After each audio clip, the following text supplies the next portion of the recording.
ಎಲ್ಲದಕ್ಕಿಂತ ಮೊದಲು ಮನುಷ್ಯರೆಲ್ಲರಿಗೋಸ್ಕರ ವಿಜ್ಞಾಪನೆಗಳನ್ನು, ಪ್ರಾರ್ಥನೆಗಳನ್ನು, ಮನವಿಗಳನ್ನು, ಕೃತಜ್ಞತಾ ಸ್ತುತಿಯನ್ನು ಮಾಡಬೇಕೆಂದು ಬೋಧಿಸುತ್ತೇನೆ. ನಿಮಗೆ ಸುಖ ಸಮಾಧಾನ ಉಂಟಾಗಿ ನಾವು ಪೂರ್ಣ ಭಕ್ತಿಯಿಂದಲೂ ಗೌರವದಿಂದಲೂ ಕಾಲಕ್ಷೇಪ ಮಾಡುವಂತೆ ಅರಸುಗಳಿಗಾಗಿಯೂ ಎಲ್ಲ ಅಧಿಕಾರಿಗಳಿಗೋಸ್ಕರಗಳಿಗಾಗಿಯೂ ವಿಜ್ಞಾಪನೆಗಳನ್ನು ಮಾಡಬೇಕು. ಮೊದಲಾಗಿ ದೇವರ ದೃಷ್ಟಿಯಲ್ಲಿ ಯಾವುದು ಮೆಚ್ಚುಗೆ ಆದದ್ದು, ಯಾವುದು ಯೋಗ್ಯವಾದದ್ದು ಅಂತಂದ್ರೆ, ಮೊದಲು ಅಪೊಸ್ತಲನಾದ ಪೌಲನು ತಿಮೋತಿಗೆ ಬರೆಯುವಾಗ ಹೀಗೆ ಹೇಳ್ತಾನೆ, ಎಲ್ಲದಕ್ಕಿಂತ ಮೊದಲು ಅನ್ನೋ ಮಾತನ್ನು ಪ್ರಾರಂಭಿಸ್ತಾನೆ. ಹೇಳಿ, ಎಲ್ಲದಕ್ಕಿಂತ ಮೊದಲು. ನೋಡಿ, ಎಲ್ಲದಕ್ಕಿಂತ ಮೊದಲು ದೇವರ ದೃಷ್ಟಿಯಲ್ಲಿ ಯಾವುದು ಮೆಚ್ಚುಗೆ ಆದದಂತಂದ್ರೆ, ಎಲ್ಲಾ ಜನರು ರಕ್ಷಣೆ ಹೊಂದಬೇಕಂತ ಪ್ರಾರ್ಥನೆ ಮಾಡುದು ದೇವರ ದೃಷ್ಟಿಯಲ್ಲಿ ಮೆಚ್ಚುಗೆ ಆದದ್ದು, ಯೋಗ್ಯವಾದದ್ದು. ಹಲ್ಲೆಲೂಯ. ಇಲ್ಲಿ ಮೊದಲು ಅನ್ನೋ ಪದವನ್ನು ಪ್ರಾರಂಭಿಸ್ತಾನೆ. ಮೊದಲು ನೀವು ಯಾವ ರೀತಿಯಾಗಿ ಪ್ರಾರ್ಥಿಸಬೇಕು, ದೇವರು ಮೆಚ್ಚುವಂತದ್ದು ಯಾವ ಪ್ರಾರ್ಥನೆ, ದೇವರ ದೃಷ್ಟಿ ಯಾವುದು ಯೋಗ್ಯವಾದದ್ದು ಎಂಬುದಾಗಿ ಹೇಳ್ತಾನೆ. ಮೊದಲು ಅನ್ನುವಂತ ಪದವನ್ನು ಪ್ರಾರಂಭಿಸ್ತಾನೆ. ಏನಂತೆ? ಮೊದಲು. ಮೊದಲು ಅಂದ್ರೆ ಏನು? ಪ್ರಾರಂಭ, ಫಸ್ಟ್ನೇದು, ಪ್ರಾಮುಖ್ಯತೆ ಅಲ್ವಾ? ಹೌದಲ್ಲ ಬ್ರೇರೆ? ಹಾಗಾದ್ರೆ ಮೊದಲು ಅಂತ ಹೇಳ್ತಾನೆ. ಆದ್ರೆ ಅಪೊಸ್ತಲನಾದ ಪೌಲು ಯೇಸು ಕ್ರಿಸ್ತನ ವಿಶ್ವಾಸ ಇಟ್ಟು ಯೇಸುವನ್ನ ಹಿಂಬಾಲಿಸಿದಂತ ಒಬ್ಬ ಅಪೊಸ್ತಲನಾಗಿದ್ದಾನೆ.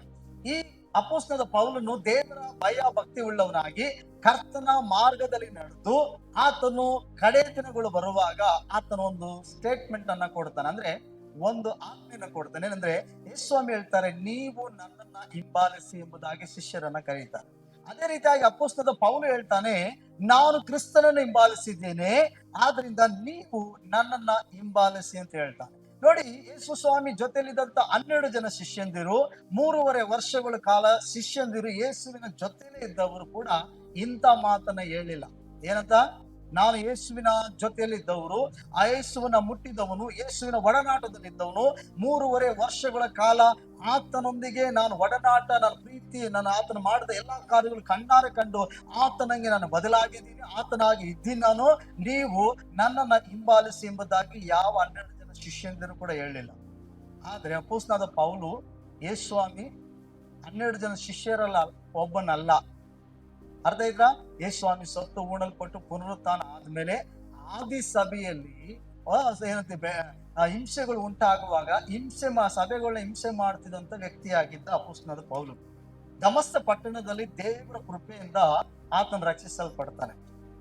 ದೇವರು ಅವನಿಗೆ ದರ್ಶನವನ್ನು ಕೊಟ್ಟು ಆತನನ್ನ ತನ್ನ ಸೇವೆಗಾಗಿ ಆರಿಸಲ್ಪಡ್ತಾರೆ. ಆಗ ಯೇಸು ಕ್ರಿಸ್ತನನ್ನ ಸತ್ಯವನ್ನು ತಿಳ್ಕೊಂಡು ಅಪೊಸ್ತಲನಾದ ಪೌಲು ಅದಕ್ಕಿಂತ ಮುಂಚೆ ಸೌಲನಾಗಿದ್ದ, ಪೌಲನಾಗಿ ಬದಲಾಗಿ ಹೊಸ ಸೃಷ್ಟಿಯಾಗಿ ಕ್ರಿಸ್ತನ ಶಿಲುಬೆಯನ್ನು ಹೊರುವುದಕ್ಕಾಗಿ ತನ್ನನ್ನು ಒಪ್ಪಿಸಿಕೊಟ್ಟು ದೇವರ ನಿಮಿತ್ತವಾಗಿ ಪೆಟ್ಟುಗಳು, ನೋವುಗಳು, ಪಾಡುಗಳನ್ನು ಅನುಭವಿಸ್ತಾ ಈ 12 ಜನ ಅಪೊಸ್ತಲರಿಗಿಂತ ಹೆಚ್ಚಾಗಿ ಪ್ರಯಾಸ ಪಟ್ಟು, ಹೆಚ್ಚಾಗಿ ಸೆರೆಮನೆಗೆ ಹೋಗಿ, ಹೆಚ್ಚಾಗಿ ಕಲ್ಲೇಟುಗಳು ಮತ್ತೆ ಏನಂತೆ ರೋಮ ಸೈನ್ಯದಿಂದ ಚಡಿಯೇಟುಗಳನ್ನ ತಿಂದು ಅನೇಕ ಕಷ್ಟ ಪ್ರಯಾಸ ಪಟ್ಟು ಸೇವೆ ಮಾಡಿದಂತ ಒಬ್ಬ ಅಪೊಸ್ತಲನು ಆಗಿದ್ದಾನೆ. ಹಲ್ಲೆಲೂಯಾ.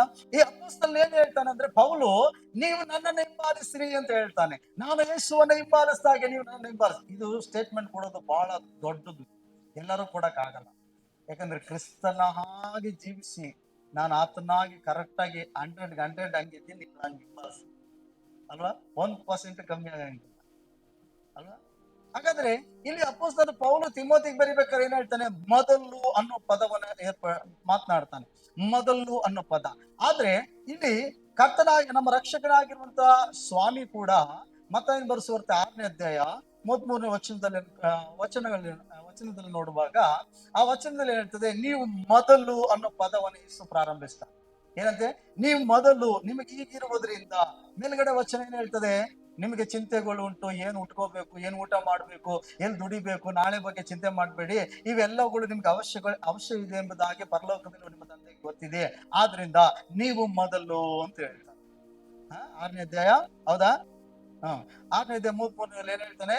ಹೀಗಿರುವುದರಿಂದ ನೀವು ಮೊದಲು ದೇವರ ರಾಜ್ಯಕ್ಕಾಗಿ ನೀತಿಗಾಗಿ ತವಕ ಪಡಿರಿ, ಅವುಗಳ ಮೂಲಕ ನಿಮಗೆಲ್ಲವೂ ದೊರಕುವುದು ಎಂಬುದಾಗಿ ಸ್ವಾಮಿ ಹೇಳ್ತಾರೆ. ಹಾಗಾದ್ರೆ ಮೊದಲು ಅನ್ನೋ ಪದ ಯೇಸು ಸ್ವಾಮಿ ಪ್ರಾರಂಭಿಸಬೇಕಾದ್ರೆ ಮೊದಲು ಯಾವುದಕ್ಕಾಗಿ ಒಬ್ಬ ಮನುಷ್ಯ ತವಕ ಪಡ್ಬೇಕಂತೆ? ನೀತಿಗಾಗಿ, ದೇವರ ರಾಜ್ಯಕ್ಕಾಗಿ. ಹಾಗಾದ್ರೆ ಈ ಮೊದಲು ಅನ್ನೋ ಪದ ಇಲ್ಲಿ ಯೇಸ್ವಾಮಿ ಹೇಳ್ತಿದ್ದಾರೆ, ಮೊದಲು ಅನ್ನೋ ಪದ ಅಪೊಸ್ತಲ ಪೌಲನು ಹೇಳ್ತಿದ್ದಾನೆ. ಏನ್ ಹೇಳ್ತಿದ್ದಾನೆ? ಸ್ವಾಮಿ ಹೇಳುವಂಥದ್ದು ಈಗಿರುವುದರಿಂದ, ನಿಮಗೆ ಚಿಂತೆ ಕಷ್ಟಗಳಿರೋದ್ರಿಂದ, ನಿಮಗೆ ಊಟಕ್ಕೆ ಏನ್ ಬೇಕು, ಉಟ್ಕೊಳ್ಳಕ್ಕೆ ಏನ್ ಬೇಕು ಅನ್ನೋ ವಿಷಯಗಳು ಚಿಂತೆಗಳು ಮಾಡದೆ ಈಗಿರುವುದರಿಂದ, ನಿಮ್ಗೆಲ್ಲ ಅವಶ್ಯಕತೆ ಇರುವುದರಿಂದ, ಇವುಗಳಿಗಿಂತ ಮುಖ್ಯವಾದದ್ದು ಏನಂದ್ರೆ, ಮೊದಲು ನೀವು ದೇವರ ರಾಜ್ಯಕ್ಕಾಗಿ ದೇವರ ನೀತಿಗಾಗಿ ತವಕ ಪಡಿರಿ ಅಂತ ಹೇಳ್ತಾರೆ. ಹಾಗಾದ್ರೆ ಪೌಲ ಏನ್ ಹೇಳ್ತಾನೆ? ಮೊದಲು ಎಲ್ಲಾ ಜನರಿಗೋಸ್ಕರ ನೀವೇನ್ ಮಾಡಿ, ಪ್ರಾರ್ಥನೆ ಮಾಡಿ ಅಂತ ಹೇಳ್ತಾರೆ. ಹಾಗಾದ್ರೆ ಮೊದಲು ಅನ್ನೋ ಪದನ ಯಾವ ತೆಗೆದುಕೊಳ್ಬೇಕು ನಾವು? ಇಲ್ಲಿ ಎರಡು ವಿಷಯವನ್ನ ಗಮನಿಸಬೇಕು. ಅಲ್ಲೆಲ್ಲೂಯ. ಮೊದಲು ಸ್ವಾಮಿ ಹೇಳುವ ಹಾಗೆ ದೇವರ ರಾಜ್ಯಕ್ಕಾಗಿ ನೀತಿಗಾಗಿ ತವಕ ಪಡಿರಿ. ಹಾಗಾದ್ರೆ ಮೊದಲು ದೇವರ ರಾಜ್ಯಕ್ಕಾಗಿ ನೀತಿಗಾಗಿ ತವಕ ಪಡ್ಬೇಕನ್ನೋದು ವ್ಯಕ್ತಿಗತವಾಗಿ ನಾನು ಪರಿಶುದ್ಧತೆಯಲ್ಲಿ ದೇವರ ಆಜ್ಞೆಗೆ ವಿಧೇಯನಾಗ್ತಾ ದೇವರ ನೀತಿಯಲ್ಲಿ ನಾನು ನೀತಿವಂತನಾಗಿ ನನ್ನ ಕಾರ್ಯಗಳಲ್ಲಿ, ನನ್ನ ಮಾರ್ಗದಲ್ಲಿ, ನನ್ನ ಆಲೋಚನೆಯಲ್ಲಿ, ನನ್ನ ಏನಂತೆ ನನ್ನ ಪ್ರತಿಯೊಂದು ಪರಿಸ್ಥಿತಿಗಳಲ್ಲೂ ನಾನು ನೀತಿಯನ್ನು ಅನುಸರಿಸ್ತಾ ನಾನು ದೇವರ ರಾಜ್ಯಕ್ಕಾಗಿ ನೀತಿಗಾಗಿ ತವಕ ಪಡಬೇಕು. ದೇವರ ರಾಜ್ಯವನ್ನು ವಿಸ್ತಾರ ಮಾಡುವುದಕ್ಕಾಗಿ, ದೇವರ ರಾಜ್ಯವನ್ನು ಭೂಲೋಕದಲ್ಲಿ ಸ್ಥಾಪಿಸುವುದಕ್ಕಾಗಿ, ದೇವರ ರಾಜ್ಯದ ಸುವಾರ್ತೆಯನ್ನು ಎಲ್ಲಾ ಜನಗಳಿಗೆ ತಿಳಿಸುವುದರಲ್ಲಿ ನಾನು ಪ್ರಯಾಸ ಪಡ್ಬೇಕು. ಅಂದ್ರೆ ನಾವುಗಳು ಆ ರೀತಿಯಾಗಿ ಮೊದಲು ಜೀವಿಸ್ಬೇಕಂದ್ರೆ ಮೊದಲು ವ್ಯಕ್ತಿಗತವಾಗಿ ನಾವು ಬದಲಾವಣೆ ಆಗ್ಬೇಕು. ನಮ್ಮಲ್ಲಿ ನೀತಿ ಬರಬೇಕು, ನಮ್ಮಲ್ಲಿ ದೇವರ ಮಾತುಗಳ ಪ್ರಕಾರ ನಡಿಬೇಕು, ನಾವು ಬದಲಾವಣೆ ಆಗ್ಬೇಕು, ನಮ್ಮಲ್ಲಿ ಪರಿಶುದ್ಧತೆ ಬರಬೇಕು, ನಮ್ಮಲ್ಲಿ ದೇವರಿಗೆ ಭಯಭಕ್ತಿ ಬರಬೇಕು, ನಮ್ಮಲ್ಲಿ ಏನಂತೆ ದೇವರ ಆಜ್ಞೆಯನ್ನು ಹಿಂಬಾಲಿಸುವಂತ ಗುಣಗಳು ಬರಬೇಕು ಮೊದಲು ಅಂತ ಸ್ವಾಮಿ ಹೇಳುವಾಗ. ಇದು ನನ್ನೊಳಗಡೆ ಚೇಂಜಸ್ ಆಗ್ಬೇಕು ಎಂಬುದಾಗಿ ದೇವರು ಬಯಸ್ತಾನೆ. ಮೊದಲು ಅಂತ ಹೇಳುವಾಗ ದೇವರ ರಾಜ್ಯಕ್ಕಾಗಿ ನೀತಿಗಾಗಿ ಅಂತ ಹೇಳುವಾಗ ದೇವರ ರಾಜ್ಯ ದೇವರ ನೀತಿ ನನ್ನೊಳಗಡೆ ಬರ್ಬೇಕು. ಯಾಕಂದ್ರೆ ದೇವರ ರಾಜ್ಯದಲ್ಲಿ ಪಾಪ ಇಲ್ಲ, ದೇವರು ಅನ್ಯಾಯ ಇಲ್ಲ, ಆತನ ಪರಿಶುದ್ಧ. ಹಾಗಾದ್ರೆ ದೇವರ ರಾಜ್ಯ ನನ್ನೊಳಗಡೆ ಬರೋದಾದ್ರೆ ನಾನು ನೀತಿಯಲ್ಲಿ ಜೀವಿಸ್ತೀನಿ. ಫಸ್ಟ್ ನಮ್ಮೊಳಗಡೆ ಬದಲಾವಣೆ ಬರಬೇಕೆಂಬುದಾಗಿ ದೇವರು ಬಯಸ್ತಾನೆ. ನಾವು ಯಾವುದಕ್ಕಾಗಿ ಪ್ರಯಾಸ ಪಡ್ಬೇಕಂತೆ? ಮೊದಲು ನಮ್ಮೊಳಗಡೆ ಬದಲಾವಣೆ ತೆಗೆದುಕೊಂಡು ಬರೋದಕ್ಕೆ ಪ್ರಯಾಸ ಪಡ್ಬೇಕು. ನಾವು ಚೇಂಜ್ ಆಗೋದಕ್ಕೆ ಪ್ರಯಾಸ ಪಡಬೇಕು. ನಾವು ಯೇಸು ಕ್ರಿಸ್ತನಂತ ಆಗೋದಕ್ಕಾಗಿ, ಆತನ ವಾಕ್ಯದ ಪ್ರಕಾರ ಜೀವಿಸುವುದಕ್ಕಾಗಿ ನಮ್ಮೊಳಗಡೆ ಬದಲಾವಣೆಗಳು ಬರ್ಬೇಕಂತೆ. ನಾನು ಚರ್ಚಿಗೆ ಬಂದೆ, ಕಾಣಿಕೆ ಕೊಟ್ಟೆ, ನಾನು ಚರ್ಚಿಗೆ ಬಂದೆ, ಪ್ರಾರ್ಥನೆ ಮಾಡಿಸ್ಕೊಂಡೆ, ನಾನು ಯೇಸು ನನ್ಗೆ ಇಷ್ಟು ತಿಂಗಳಾಯ್ತು, ಇಷ್ಟು ವರ್ಷ ಆಯ್ತು, ನಾನು ದೀಕ್ಷಾಸ್ಥಾನ ತೆಗೆ, ಇವೆಲ್ಲ ಸರ್ಟಿಫಿಕೇಟ್ ಅಲ್ಲ. ನಿಮಗೆ ಹೇಳ್ಕೊಳಕ್ಕೆ ನಿಮ್ಗೆ ಸರ್ಟಿಫಿಕೇಟ್ ಅಲ್ಲ, ನನಗಾಗ್ಲಿ ನಿಮ್ಗಾಗ್ಲಿ. ಅರ್ಥ ಆಯ್ತಾ? ನಾನು ಯೇಸ್ವಾಮಿ ನಮ್ಗೆ 5 ವರ್ಷ ಆಯ್ತು, ನಾನು ಇಂಥ ಕಾರ್ಯ ಮಾಡಿದೆ, ನಾನು ಈ ರೀತಿ ಇದ್ದೆ, ನಮ್ಮ ಪಾಸ್ಟರ್ಗೆ ನನ್ನ ಬಲಗೈ ಎಡಗೈ, ಇವೆಲ್ಲ ಅಲ್ಲ. ಆದ್ರೆ ದೇವರ ರಾಜ್ಯ ನೀತಿ ಅನ್ನೋದು ನಿನ್ನೊಳಗಡೆ ನನ್ನೊಳಗಡೆ ಬರಬೇಕು. ಅಂದ್ರೆ ನಾವು ಬದಲಾವಣೆ ಆಗ್ಬೇಕು. ಅಲ್ಲೆಲ್ಲೂಯ್ಯ. ಇದು ಮೊದಲು ಎಂಬುದಾಗಿ ಸ್ವಾಮಿ ಪ್ರಾರಂಭಿಸ್ತಾರೆ. ಹಾಗಾದ್ರೆ ಯೇಸು ಸ್ವಾಮಿ ಹೇಳುವ ಹಾಗೆ ಮೊದಲು ದೇವರ ರಾಜ್ಯ ದೇವರ ನೀತಿ ನಮ್ಮೊಳಗಡೆ ಬರಬೇಕು, ನಾವು ಬದಲಾಗಬೇಕು. ಎರಡನೇದಾಗಿ ಅಪೊಸ್ತಲನಾದ ಪೌಲ ಹೇಳುವ ಹಾಗೆ ಮೊದಲು ಅಂತ ಬರುವಾಗ ಯಾವಾಗ ನಾನು ಬದಲಾಗ್ತೀನೋ, ಯಾವಾಗ ನಾನು ನೀತಿಯಲ್ಲಿ ಜೀವಿಸೋದಕ್ಕೆ ಒಪ್ಪಿಸಿಕೊಡ್ತೀನೋ, ಯಾವಾಗ ಪರಿಶುದ್ಧತೆಯಲ್ಲಿ ದೇವರ ಆಜ್ಞೆಗೆ ವಿಧೇಯನಾಗಿ ದೇವರಿಗೆ ಭಯಭಕ್ತಿಯಿಂದ ಜೀವಿಸೋದಕ್ಕಾಗಿ ನಾನು ಒಪ್ಪಿಸಿಕೊಟ್ಟು ನನ್ನಲ್ಲಿ ಬದಲಾವಣೆ ಬರ್ತಾ ನನ್ನ ನಡೆ ನುಡಿ ಕ್ರಿಯೆಗಳಲ್ಲಿ, ನನ್ನ ಕೆಲಸಗಳಲ್ಲಿ ನಾನು ದೇವರ ಮಗನಾಗಿ ದೇವರ ಮಕ್ಕಳಾಗಿ ನಾವು ಬದಲಾವಣೆಯಾಗಿ ವಾಕ್ಯದ ಪ್ರಕಾರ ಹೋಗ್ತಾ ಇರ್ತೀವೋ, ಆಗ ಎರಡನೇದಾಗಿ ಮೊದಲು ಇದು ಹೊರಗಿನ ತೋರಿಕೆ. ಇದು ಪೌಲ ಹೇಳ್ತದೆ, ಹೊರಗಿನ ತೋರಿಕೆ. ಎರಡನೇದಾಗಿ ಏನ್ ಮಾಡ್ಬೇಕಂತೆ?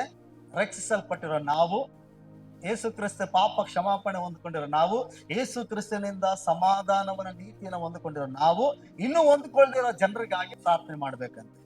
ಅಲ್ಲೆಲ್ಲೂಯ್ಯ. ಹಾಗಾದ್ರೆ ಎರಡನೇದಾಗಿ ಏನ್ ಪೌಲನು ಇಲ್ಲಿ ಮೊದಲನೇದಾಗಿ ಎಲ್ಲಾ ಜನರಿಗಾಗಿ ನೀವು ಪ್ರಾರ್ಥಿಸ್ತೀರಿ, ಇದು ದೇವರ ದೃಷ್ಟಿಯಲ್ಲಿ ಮೆಚ್ಚುಗೆಯಾದದ್ದು ಮತ್ತು ಯೋಗ್ಯವಾದದ್ದು.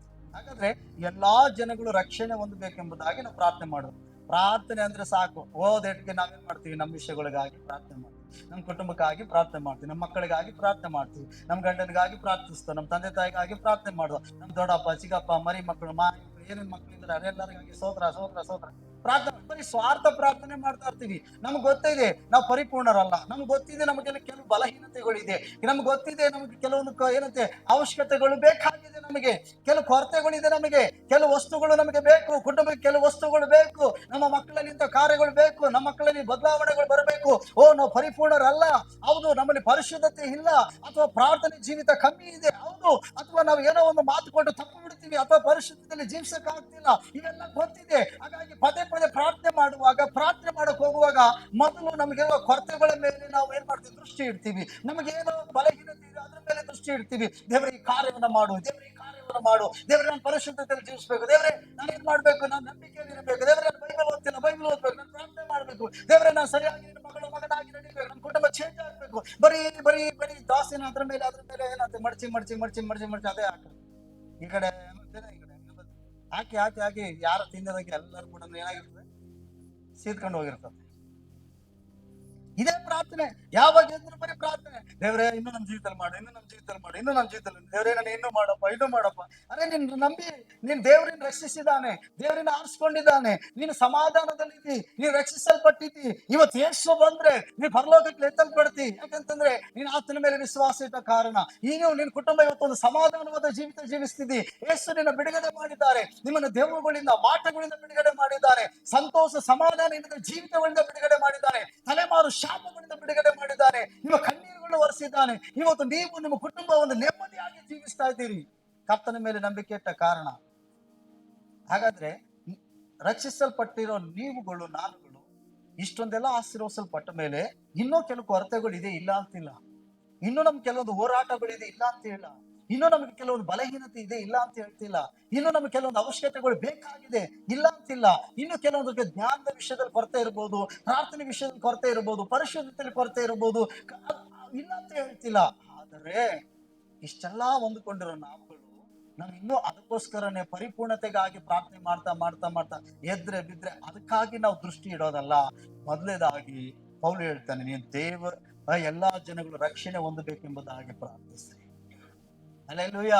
ದೇವರೇ ನನಗಾದ್ರೂ ಈ ಸ್ಥಿತಿ ಕೊಟ್ಟಿದ್ದಿ, ನನಗಾದ್ರೂ ಈ ದೆವ್ವದಿಂದ ಮಾಟದಿಂದ ಬಿಡಿಸ್ದೆ, ನನಗಾದ್ರೂ ಸಮಾಧಾನ ಇಲ್ಲದ ಜೀವಿತವನ್ನು ಬಿಡಿಸಿ ಸಮಾಧಾನ ಕೊಟ್ಟಿದ್ದಿ, ನನ್ನ ಕುಟುಂಬವನ್ನು ಆಶೀರ್ವದಿಸಿದ್ದಿ, ನನ್ನ ಕುಟುಂಬನ ಬದಲಾಯಿಸಿದ್ದಿ, ನನ್ನ ಮಕ್ಕಳಲ್ಲಿ ಬದಲಾವಣೆ ತೆಗೆದುಕೊಂಡು ಬರ್ತಾ ಇದ್ದಿ, ನನ್ನ ಜೀವಿತದಲ್ಲಿ ಕಾರ್ಯಗಳು ಮಾಡ್ತಿದ್ದಿ. ಅಪ್ಪ, ನಾನಿರುವ ಸ್ಥಾನದಲ್ಲಿ ಇನ್ನು ಎಷ್ಟೋ ಜನ ಬರಬೇಕು ಕರ್ತನೆ. ಎಷ್ಟೋ ಜನ ಕಣ್ಣೀರಲ್ಲಿದ್ದಾರೆ, ಜೀವ ಮರಣದಲ್ಲಿ ಮಧ್ಯದಲ್ಲಿ ಹೋರಾಟ ಮಾಡ್ತಿದ್ದಾರೆ, ಆಸ್ಪತ್ರೆಗಳಲ್ಲಿದ್ದಾರೆ, ಕುಟುಂಬಗಳಲ್ಲಿ ನೆಮ್ಮದಿ ಇಲ್ಲ, ಗಂಡ ಹೆಂಡತಿರ ಮಧ್ಯದಲ್ಲಿ ಕಿತ್ತಾಟ ಜಗಳ, ಎಷ್ಟೋ ಜನ ಕುಡಿತಿದ್ದಾರೆ, ಎಷ್ಟೋ ಜನ ಪಾಪದಲ್ಲಿದ್ದಾರೆ, ಎಷ್ಟೋ ಮಕ್ಕಳುಗಳು ತಂದೆ ತಾಯಿಗೆ ತಿರುಗಿ ಬೀಳ್ತಿದ್ದಾರೆ, ಎಷ್ಟೋ ಜನ ಈ ರೀತಿಯಾಗಿ ಜೀವಿಸ್ತಿದ್ದಾರೆ. ಕರ್ತನೆ, ಪಾಪದಲ್ಲಿರೋ ಜನಗಳು ರಕ್ಷಿಸಲ್ಪಡ್ಲಿ, ಅವರು ರಕ್ಷಣೆ ಹೊಂದಬೇಕು, ಅವ್ರ ಕಣ್ಣುಗಳು ತೆರೆಯಲ್ಪಡ್ಬೇಕು, ಅವ್ರ ನರಕಕ್ಕೆ ಹೋಗ್ಬಾರ್ದಪ್ಪ, ಅವ್ರ ಆತ್ಮಗಳು ಕೂಡ ರಕ್ಷಿಸಲ್ಪಡ್ಲಿ ಎಂಬುದಾಗಿ ಮೊದಲನೇದಾಗಿ ನಮ್ಮ ಸ್ಥಿತಿಗೆ ಅವರು ಬರಲಿ ಎಂಬುದಾಗಿ ಪ್ರಾರ್ಥಿಸ್ಲಿ. ಪ್ರಿಯರೇ, ನಾವು ನೀವು ಅದೇ ಸ್ಥಿತಿಲಿದ್ದೋ ಒಂದು ದಿನ ಯಾವಾಗ ದೇವರು ನಮಗೆ ಆ ದಿನ ಬಂತು, ರಕ್ಷಣೆ ದಿನ, ಆಗ ನಮಗೆ ಸುವಾರ್ತೆ ಮೂಲಕ ಅದ್ಭುತಗಳ ಮೂಲಕ ನಮ್ಮನ್ನ ಬದಲಾಯಿಸಿ ತನ್ನ ಬಳಿಗೆ ತೆಗೆದುಕೊಂಡು ಬಂದ. ಹಾಗಾದ್ರೆ ನೀವು ನಿಮ್ಮ ಕುಟುಂಬ ಏನು ಕ್ರಿಸ್ತನ ಮೇಲೆ ನಂಬಿಕೆ ಇಟ್ಟುಕೊಂಡು ಜೀವಿಸ್ತಿದ್ದೀರೋ ಆ ನಿರೀಕ್ಷೆ ನಂಬಿಕೆಗೆ ಅವರು ಕೂಡ ಬರ್ಬೇಕನ್ನೋದು ದೇವರ